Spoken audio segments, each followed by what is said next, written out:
This is Heavy Conversation with Bruce and Jody, a podcast where we talk about being a big guy in today's world. I'm Bruce. And I'm Jody.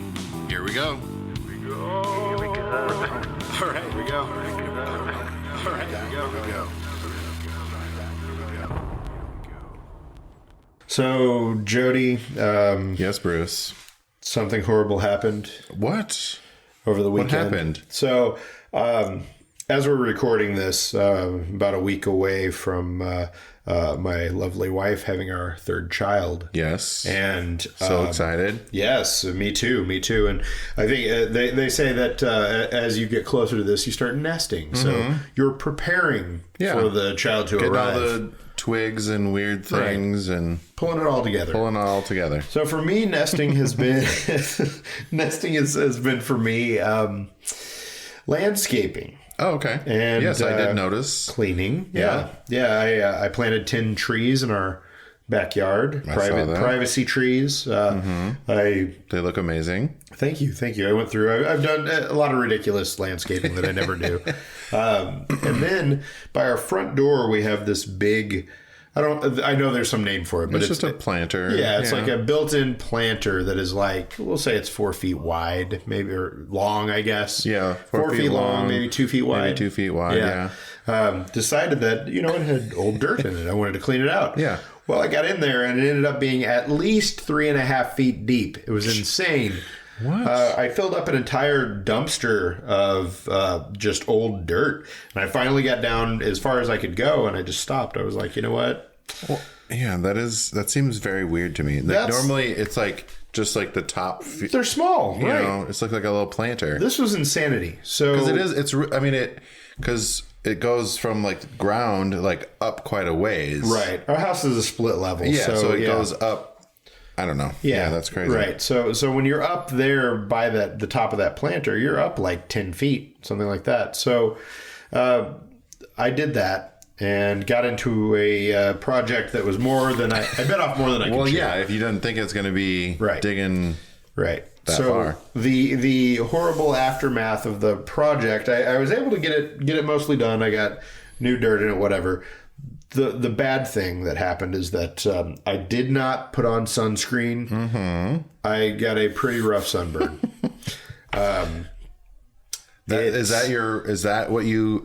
Is this your rough? This is a couple days. It has been a few days since I did this. So, I was like, this is not a severe. No. So now it's just itchy and slightly painful. You're talking to a ginger. You're a ginger too, but I don't know. Yeah, but you're more ginger. I don't know. Yeah. I feel like I'm more ginger. You are, but I would still.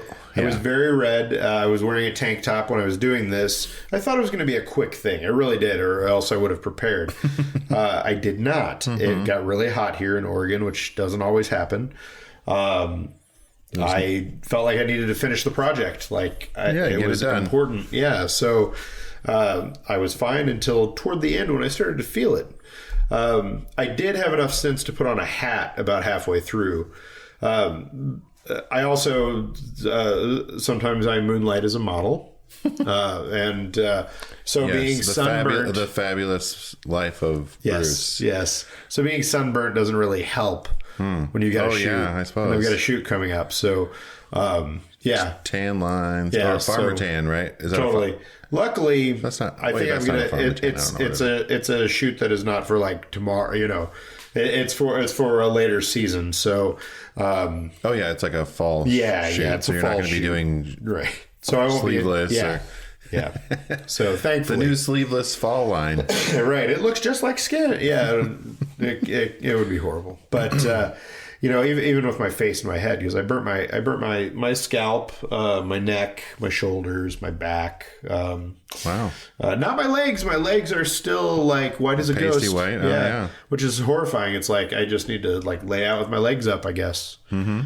Anyway, it made me think that we should talk about not just how to avoid getting burnt, but also just how you deal with hot weather in general. When you're a bigger guy, if you're like me, I sweat constantly. I'm sweating a little right now. Exactly. And if I'm it's just sitting above here. 40 degrees, yes. So I thought it would be good for us to talk about some of the things that that you should think about, and maybe some products that are good for this. But also, we want to cover some of the basics, because obviously I forgot the basics this time around. Yes. So, well, being a fellow ginger, I think I never leave the house without at least my face. I have like a moisturizer sunscreen that I always put on my face. Okay. Like, it's just, especially when I lived in Vegas, I think that's where it became a habit, is to put the moisturizer, sun, SPF, whatever on my face. Sure. Because, I mean, it's like beating down blistering there, right? sun all the time. So, but yeah, the hats are always kind of a big deal. And sometimes that can be difficult. I have a big head. Right. So I have like one sort of baseball hat sort of thing. And then I have one bigger, like almost sun hat thing, but it doesn't quite fit, but that I would wear to the pool. Okay. Right. Or like if I'm out gardening, I try to wear that just to cover up my face more. Makes sense. So hats are always a great idea, just to kind of shield your face and your neck. Nice. Like those mesh trucker type style hats or whatever that let your head breathe a little bit more, so you're not quite such a sweaty mess. Right. But you were talking about something that you used in your hat or something, didn't you? Yeah, so I tried this product called No Sweat. I mean, it's right on the nose. No Sweat. It is basically like a panel that you can put inside your hat that lays it's in your hat, but it lays across your forehead when you put your hat on, and it absorbs the sweat. Okay. And it's sticky on one side, so you stick it in your hat, you push it in, make sure it fits well. It's soft, so it's not going to bother your skin, and it absorbs the sweat as you're out doing your thing. It is supposed to last, 1 or 2 uses, and you get multiple. Oh, I suppose it would dry out. Yeah, and I decided to try one because as I started doing this, I wasn't wearing a hat. I was sweating. So I was getting in my eyes. It was becoming very annoying. Yeah. So I knew that I was going to get the hat, and I finally grabbed the No Sweat thing, put it in. Amazingly, it did a great job. It took care of all of the sweat that was running down the front of my face into my eyes. So, the side of my head was still very sweaty. I didn't try... getting a bunch of them and putting them all the way around the hat, which I'm telling you that I would consider at this point. Well, yeah, I mean, I think the most important part is like it always runs in my eyes and it's like burning. Right. Because either it's like the sunscreen in your eyes or whatever. Whatever you put on your face ends up in your eyes. And it burn, yeah. Or I'm like... I'll take my hat off and wipe it on my sleeve, and then you got these weird sweat marks on your arms. Yeah, I have to wear certain shirts that if they're absorbent, they're not going to show so much sweat. I was trying something on for a Chubster article, and we shot outside yesterday, and I was sweaty, and so I had all the marks, and it was like this kind of, I don't know, burgundy, light purplish kind of somewhere in that spectrum. Shirt, and it was just like, and boob sweat. Boob sweat. You got the flop sweat. You got the sweat from the rolls. I always get like a weird smiley face. on my shirt. Right, it's like my belly, like where my belly button is, kind of area, and then under my boobs, my chest, whatever, whatever you call it. And my posture is terrible, so it makes it even worse. So when I'm standing, if I'm wearing a shirt that I know I'm going to be shooting, I'll try to stand up as straight as possible. But even that makes me sweat. Sometimes that makes me sweat more because I'm you're like, exerting to be standing, like standing straight up. Because you don't want to sit down and like mess up your clothes and take pictures. So anyway, I think a big thing is using those like more athletic, the athletic type clothing is a big thing for summer for me that I do. Yes. Either the speed wick, moisture wicking, polos or t-shirts or. It's kind of the golf spectrum of things really is great for big guys in the summer, I think. So, yes, I totally agree with you. And I am actually, nobody can see this on the he's modeling, podcast, but I'm wearing these shorts from Adidas that are like 5 inches, something like that. They're short shorts. Those are above the knee shorts. Bruce. Yes, super absorbent. They're good for running, which I don't do a lot of. But for just walking, they're great for all hanging of that. Out, drinking beer, riding a bike, whatever.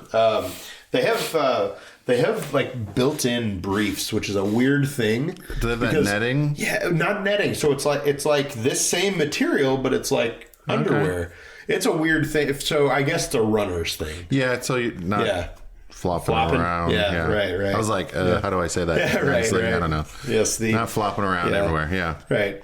So it's a little weird for me because I don't wear briefs. I'm a boxer brief guy. So I guess I do wear briefs, but boxer briefs. Yeah.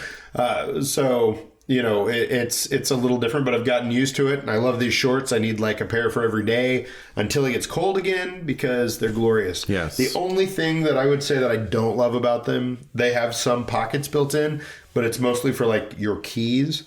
I think maybe you can get a phone into one of them. Oh yeah, maybe they're for just running. Small thing, they're for running. You're not taking, yeah, not for your keys and your wallet and your phone. And I think the other thing is that I was at the top of their sizing for these. I think it's like a double X.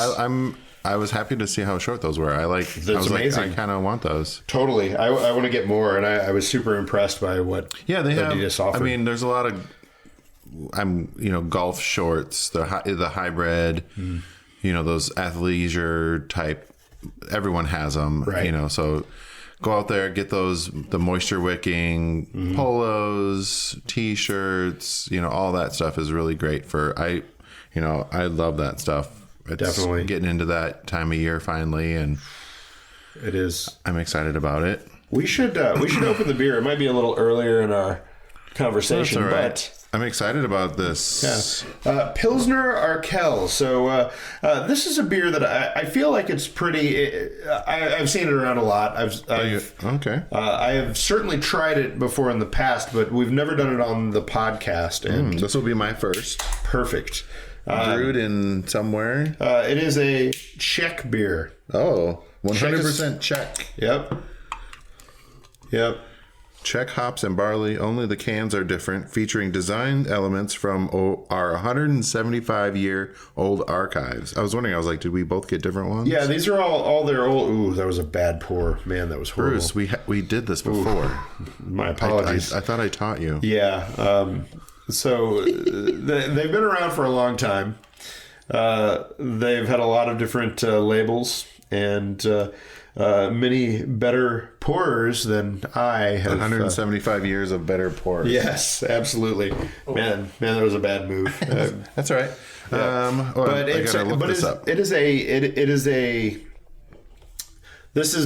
I would say it's a no frills beer, and that's not a bad thing. I don't say that as a negative.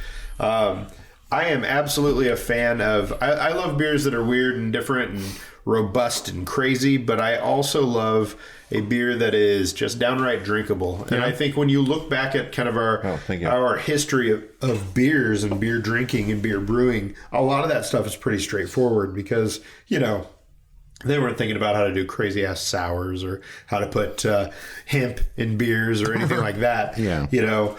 This was just really, they were focused on a good drinking beer and they did that. And so that's what we've got here. So it's a 4.4 ABV, which is alcohol by volume, and a 40 IBU, which is international bitter units. Interesting. There's a really big description. Blah, blah, blah. Flavor balances sweetness from the triple something malt and bitterness from our Saaz hops. Saaz. I know. I was like, ooh. Yeah. It does have an interesting bitterness to it. It's like head of dense. It's a bitterness that kind of, it doesn't come in at the very end because there is some kind of flavor. There's some kind of taste after the bitterness. I like it. It is clean. Light. Clean. I mean, it is a hoppy, but it's a different type of hop. Right. It's a Pilsner, so it's not. Is that how you say it? Saaz hops. SAAZ. Yeah. I'm not used to that one. Now, it is. It's not a. This is a pretty well-known and widely adopted beer. So, is it? Okay. Yeah. So it's. This is one that a lot of people have enjoyed, and I mean it's not bad. I think for good reason, Yeah, it's pretty good. Good job. Hey, the checks are... The thick head of dense wet foam adds smoothness and seals in flavor and aroma. There we go. Vindication. Yes. Yeah. You're vindicated with your pouring. There we go. One thing that is not a good way to keep cool when you're out in the hot weather is to drink beer. Mm-hmm. Drinking beer in the hot weather is fun, but you need to also drink water because beer does not hydrate you. Yeah, it feels like you're doing something good for yourself by drinking. Yep. It ultimately does not help. No. Always drink plenty of water, plenty of fluids. I'm a big water drinker. I think we talked about that in our non-beer type of episode that we did not too long ago. Right.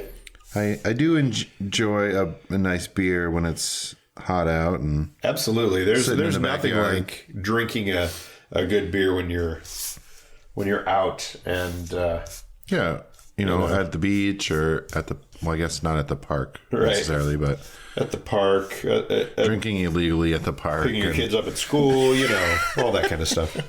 Right? No, none of that. Bruce. No, absolutely not. So a big thing that I am always, I've been using the same deodorant that I've been using since high school. Really? Nice. Yeah. A good strong deodorant is always a necessity in the summertime, making sure that I personally don't like antiperspirants. My body doesn't like them. Oh yeah, right. My armpits freak out, and so if those are a thing that you can use, go right ahead. There are other antiperspirant type things you can put on your, in your sweaty areas, but sure.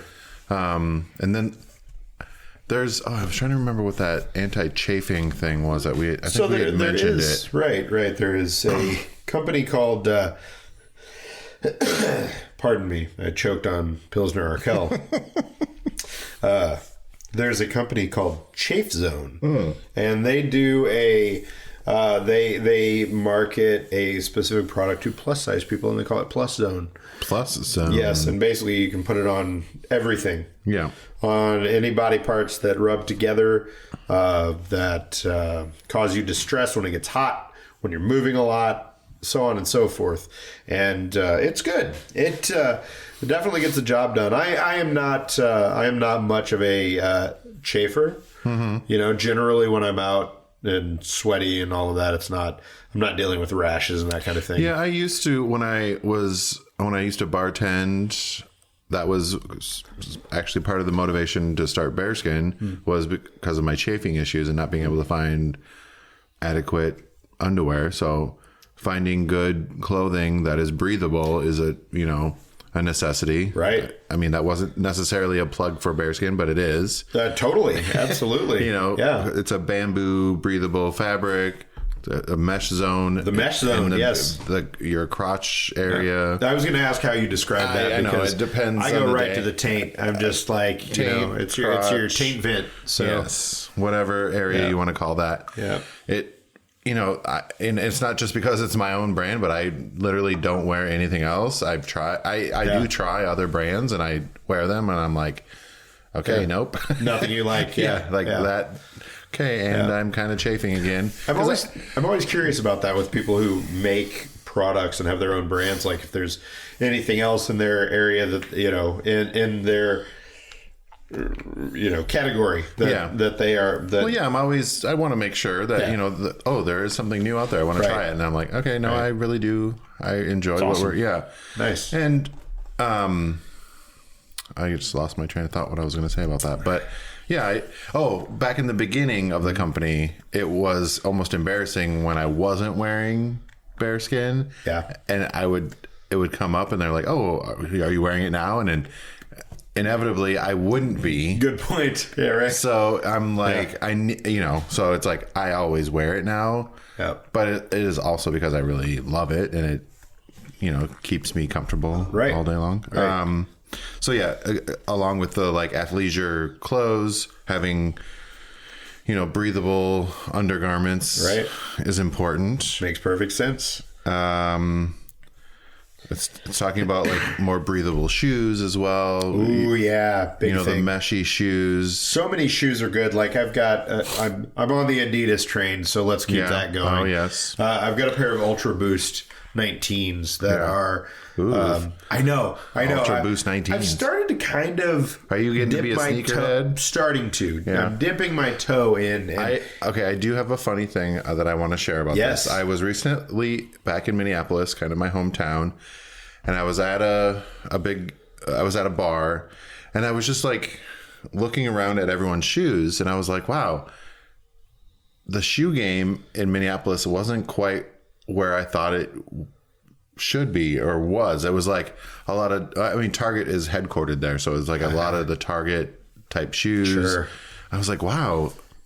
And I don't want to diss on Minneapolis, but their shoe game was kind of lacking. I mean, I'm in Portland now, and like, it's like every fancy shoe you can think of. Everyone, I feel like, is kind of a sneakerhead here, which I'm all about. I love it. I love shoes. Full disclosure, both Nike and Adidas are headquartered here, so there's a lot of Nike and Adidas people that work there. But I don't know. I just think it's something about I think it is just because it's here. There's a lot of it in the area, and people being in that world like ups everyone else's game, and I don't know. It has just been like I don't know. I've just started to really get into it, like. And I mean, I am very low. I'm an amateur. I'm learning this stuff, figuring it out, reading a lot of what other people are doing and talking about to kind of get it. But it's so cool, and it is a fun way to kind of add something to your style, especially when you're a bigger guy. I'm currently wearing some Supras that are really meshy on the top because it's so good. Yeah, it's out great here in the winter months because your feet get soaked when it's raining, but in the summertime it keeps everything really, it helps. It's amazing, dry. And like the Ultra Boost is almost the entire thing except for like the bottom the sole. It is. You don't even tie it. You like stretch it, slide your foot in. It's like a sock, you know. It has laces, but I haven't tied or untied them since I got them. And you slide your foot in, it wraps around your foot. It's super comfortable. It makes you want to move more quickly. It's just like, it's perfect.